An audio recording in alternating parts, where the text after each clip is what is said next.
Hi, it's Wit, and in this video I'll be going over the policy neg for the fossil fuel subsidies topic for November, December, Lincoln Douglas. To start off, I'll talk about some big picture arguments that'll definitely be relevant on the case page.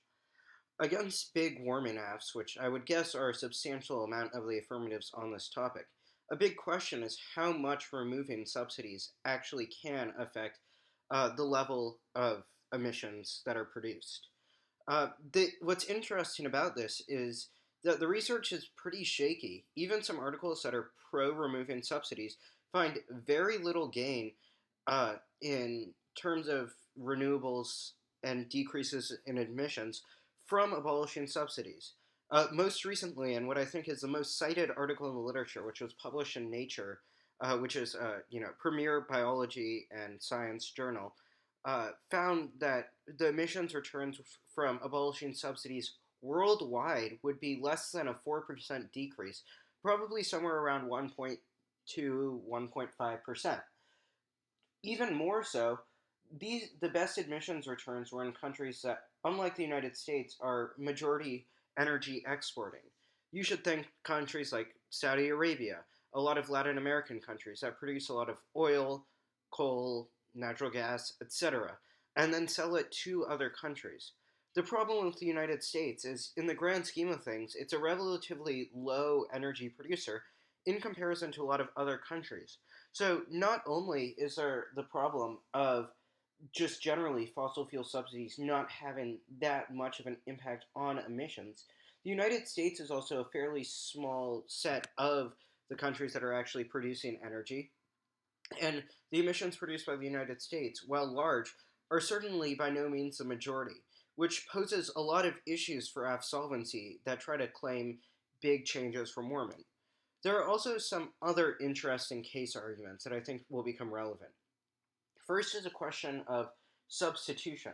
Well, a lot of AFs will probably presume that when we remove fossil fuel subsidies, that decreases the cost of switching to clean tech since fossil fuels become more expensive. There are actually some people in the literature who argue that inadvertently it can actually increase emissions. Well, counterintuitive. The reason this is the case is that a lot of subsidies are currently on things like oil and natural gas to encourage domestic production and extraction of them, while less are on things like coal. The problem being that if you remove subsidies, that while it also makes renewables comparatively cheaper, it also makes coal relatively cheaper because in comparison to things like natural gas and oil. Obviously, the problem there is that coal is one of the highest emissions fossil fuels that produces a large amount, which means that there can be a shift to both renewable energy and dirtier energy due to messing with the current balance of the market. This, in limited cases, can actually cause removing fossil fuel subsidies to increase emissions rather than decreasing them.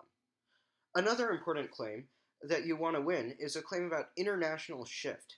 This can be a claim both that can be used as defense and offense. The argument is that if fossil fuels become more expensive to produce and extract in the United States, they'll simply be, when the United States makes them more expensive, people, instead of shifting to renewables, which have major issues still in the status quo, that they might just go offshore and get them from other countries. The problem with this can be both in the form of just defense, in that it just leads to it being shifted and AFs can't reduce emissions substantially. There's also the problem that many other countries um, may have lower standards for how to produce clean emissions. They may not have the same safeguards and that sort of thing, which can mean that the production and extraction of fossil fuels in those countries may be worse than producing and extracting the same amount of fossil fuels within the United States.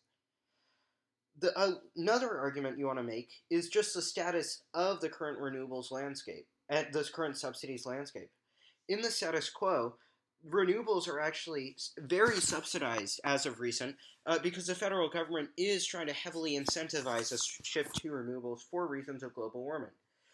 This means that in the status quo, it's basically the case that fossil fuels have a much lower market price uh, than they normally would compared to fossil fuels, which means that the impacts of removing it may be more dampened as of recent because of the fact that renewables are being so heavily incentivized, thus nullifying, at least to some degree, the value of removing fossil fuel subsidies. A few other arguments. First is that subsidies decrease inequality. This is an argument that is mentioned every once in a while in the literature, and while probably not enough to form a full-on neg position, um, one of the major benefits of subsidies on any form of energy is the fact that those subsidies um, make energy cheaper, which benefits a lot of people who, struggle to afford energy. The federal government has a lot of programs that provide low or no cost energy to houses. And while there might be a tea debate whether apps have to remove those, it also means that just in general, it becomes a lot more expensive to provide those sorts of resources. I'll talk about issues with renewables in a second, but that's important to consider in terms of the topic. Next is something that's fun, though not a very good argument. It'll be prevalent because of the benefit of impact turns. And obviously, as I just said, this is the impact turn debate. There are a few different places where negs will commonly likely impact turn affirmatives that make claims about shifts to green tech, emissions, and that sort of thing. I'll start off on warm and good arguments. There are probably two of the most major ones in this case. Our first, Ice Age. This makes a claim, based on a bunch of shoddy science and misinterpreted scientific research, that there is currently an ice age coming that can pose disastrous effects on the world, and therefore it's necessary to warm the world in order to prevent, the whole world from freezing. There are obvious problems with this, which is namely that the science says it's very far off. It would be a micro shift that would be dwarfed by the amount of changes that would be caused by global warming. But it's a common argument that you should be prepared to respond for. The second is CO2 ag, or the plants gotta grow disad. This claims that, based on research that is somewhat credible, yet probably mitigated by the harms of climate change, that, plants benefit from carbon dioxide, and having more of it in the air is good because that allows for increased plant growth.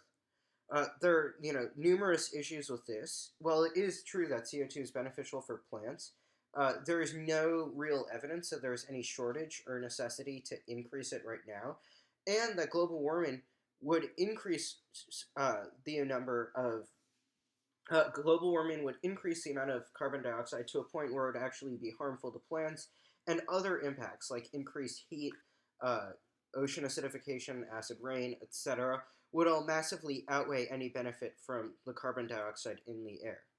There are also arguments for green tech bad.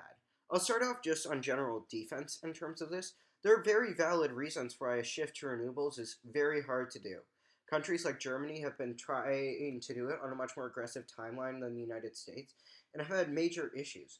There are, unresolved issues in terms of battery capacity because the vast majority of renewables cannot produce 24/7. There are simply a lack of resources right now because there aren't enough solar panels for an immediate shift, which means a lot of apps that try to claim an immediate shift to green tech are probably less plausible than ones that take a more conservative approach and describe their impact that way. That said, there are also some arguments for green tech being bad that fall on the more shoddy side of impact turns. These rely on a few different claims. First is that green tech produces more emissions due to the fact that the production of things like solar panels, wind farms, etc., all require some degree of energy to produce, and very often that comes from bad things. And they can also, of course, make the claims that the very resources used in renewables, for example, photovoltaic cells and solar panels, are bad for the environment and can pollute them. Again, this is something that is clearly outweighed by the negative impacts of global warming, but it's a common argument. The second is the killing animals disad. This comes from things like windmills kill birds, and other things along those lines that are very small impacts and definitely not enough to outweigh it as long as you win a risk of warming being bad on the affirmative. Finally, I'll talk about climate denialism. This is an argument that will probably, be in a number of case negs defense claims, basically that warming is overblown, either it's not occurring, um, or other things along those lines. There's too many arguments, and none of them are very high quality, and all are very much against scientific consensus.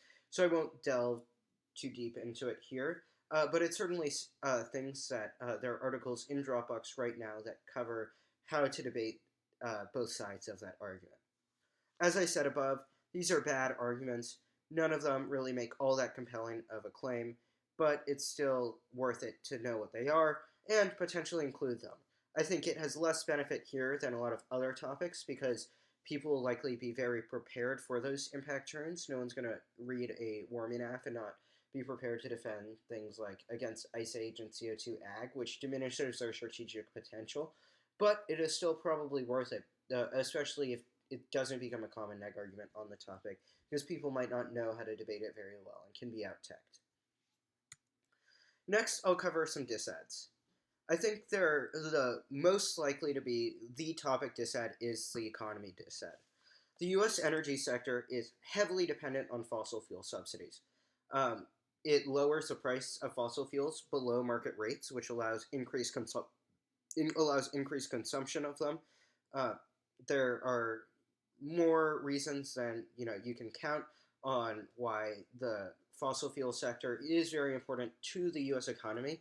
A ton of people are employed with it. It's one of our main industries that accounts for a fairly substantial amount of our GDP. And it's also, essential to pretty much any other aspect of the economy. Businesses have to pay for energy. Things like transportation, airlines, etc., all rely upon cheap fossil fuels. And significant increases in the price of them would obviously have some sort of economic impact. A study that is currently in Dropbox, though from a fossil fuel lobbying group, which decreases its credibility, states that about 250,000 jobs would be lost in the case of removing fossil fuel subsidies.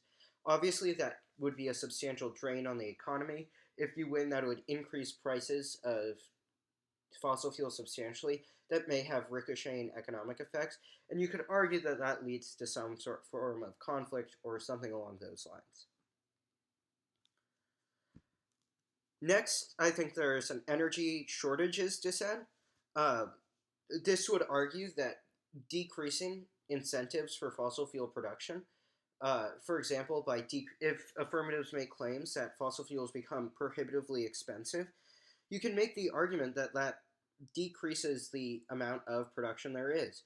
If companies forecast that there would be less incentives to produce fossil fuels and less would be produced, there could be instances in which fossil fuel production miscalculates the amount that's needed. If companies were no longer able to survive, there may no longer be easy access to energy, and you would argue that it could cause a supply-side energy shortage by decreasing incentives. According to the University of Michigan, even with an aggressive fossil fuel reduction plan, 78% of U.S. energy will come from fossil fuels in 2050, which means if gas or oil or coal, etc., becomes very expensive, that could have effects where people either can't afford it or it becomes, and in that case, there might be an undershooting of production capacity. It is important to win significant renewables transition defense in this claim. For example, you'll want to win claims about how things like cars, airplanes aren't able to switch to renewable energy, at least in the short run, because right now they would have to be retrofitted, and the technology for things like solar planes just does not exist right now, at least in terms of being able to do it commercially. This is probably best against AFs that overstate solvency and in cases where you win significant renewables transition defense. And you would argue that energy shortages can lead to conflict, domestic strife. You could tie it to an econ impact, etc. Next is something I mentioned briefly earlier on the case page, which is the energy independence dissent. This argues that ending subsidies would lead to heavy energy imports from other countries because it would no longer make sense to produce in the United States, and companies and individuals could get energy cheaper from other countries. which may increase subsidies to account for decreased U.S. production. Um, this would obviously have many different impact choices. You could make uh, economy claims. Energy independence is important because it reduces our reliance on other countries and increases our ability to control the economy and ensure we have production.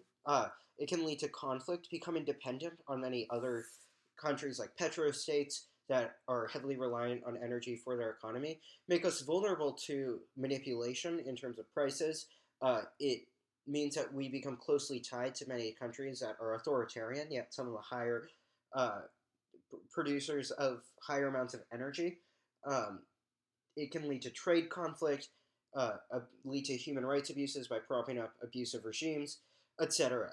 Uh, in terms of energy independence, some people say that it is one of the most important national security issues for the United States. There's a quote I've included in the slide that from J. Stephen Moretto that the United States standard of living, economy, and national security are likely to suffer due to dependence on energy from countries that influence world supply and demand. This can all be used to form a probably compelling dissent that can also function as a case turn to. Of course, politics is also very big on this topic. The energy sector has a huge political impact in terms of lobbying and the fact that there are so many people reliant upon the energy sector in order for them to survive. Politics are the primary reason for the continuing existence of fossil fuel subsidies. Very few people, even conservatives, would agree that fossil fuel subsidies are, on balance, good things. Uh, they interfere with market prices, they're inefficient, etc. But the fact is that a lot of people would be harmed who have a lot of political clout, which allows fossil fuel subsidies to continue because corporations obviously have extreme power within the political system. At the same time, climate change is also an extremely important topic for voters, especially in the wake of things like the climate strike, uh, Extinction Rebellion in other countries, etc. There's been increased focus on climate change, and it is a defining issue for a number of voters, to the point where there is a large demand for climate-specific democratic debate. These two conflicting issues will produce interesting politics debates because you can both claim that it would harm political chances of certain people because of the fact that the energy industry is so tied to it, while also claiming that it would and would backlash, while also claiming that it would increase the chances of their success because it would make them appealing to voters. You'll definitely want to be prepared for this debate because it's a lot of conflicting priorities and something that will require nuanced analysis. In terms of what positions this could be tied to, you could make it based on impeachment, which will obviously be a big issue in the coming months, especially during the November-December period, claiming that removing fossil fuels could cause backlash by Republican voters and make Trump less likely to get it. You could also tie it to 2020 politics, claiming that it would help Trump get elected because it shows he cares about climate change, or would lead to an abandonment and the energy industry would no longer be behind him. It could also be tied to agenda politics about different bills that need to be passed because obviously there's a big lobbying effect, and it's a fossil fuel subsidies themselves are an extremely divisive issue. Finally, I'll talk about I'll talk about counterplans in general, starting with advantage counterplans. They are your friend. You want to be able to use arguments to combat impacts like warming.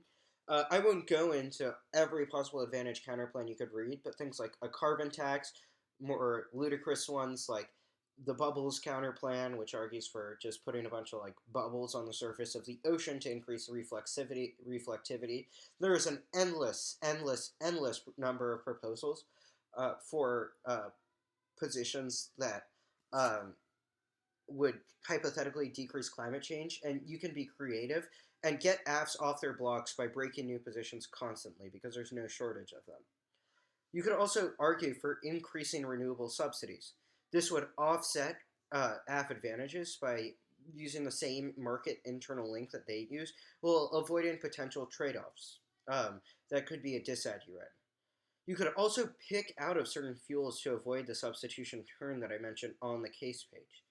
This could look like, for example, ban subsidies on everything except for natural gas to prevent a shift from coal, and argue that natural gas is a good bridge to renewables.